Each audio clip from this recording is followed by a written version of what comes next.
It's the iconic My Neighbor Totoro, a character so famous that he's actually the icon for Studio Ghibli. A big hit in Japan and even growing a cult following in America. The hype and good talk around this movie is so big that a lot of people actually end up kind of not liking it.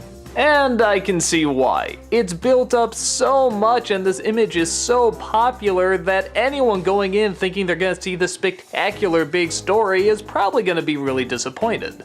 Luckily, when I went in, I had no expectations whatsoever. I just got it from a friend saying, hey, this is a good movie, check it out. I did, and that's pretty much what I thought too. It was a good movie. Not great, but I don't think it's supposed to be great. I think it's supposed to be just a fun little flick. Why there's such an explosion over it, I don't know. Maybe people just like the sort of smaller flicks and want to get it more attention to a point where it's actually exploded into this giant franchise, kind of like how A Christmas Story has. But for what it is, I like it fine. The story's about a family that moves into a new home.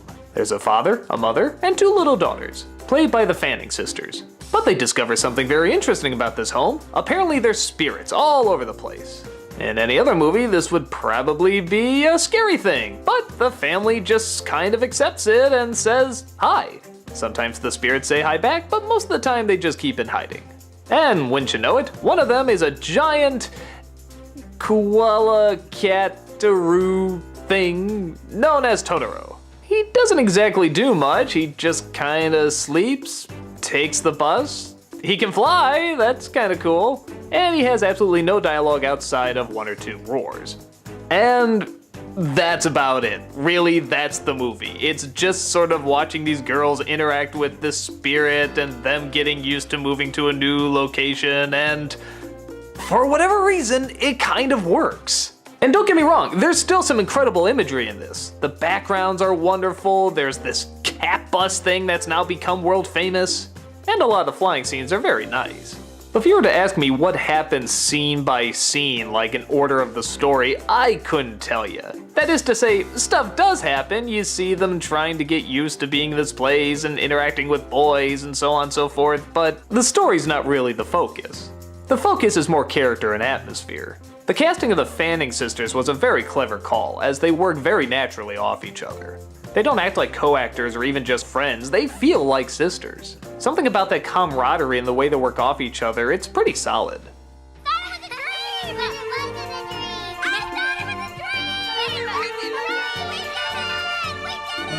The rest of the voice acting is pretty good too. Though not a ton is required of it, it's still pretty effective.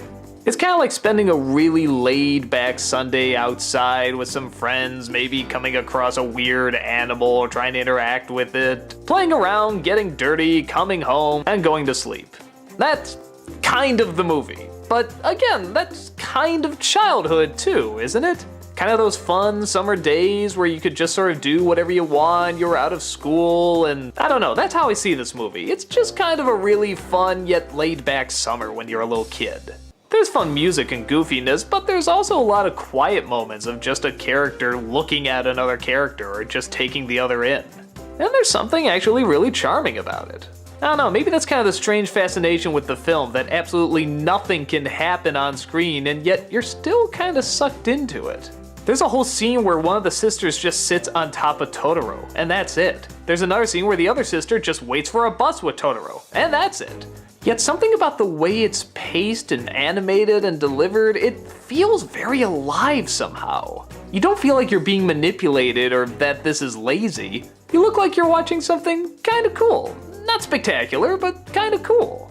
And the film allows you to take in that small bit of wonder. While it's not big, it still allows you to take in the full amount.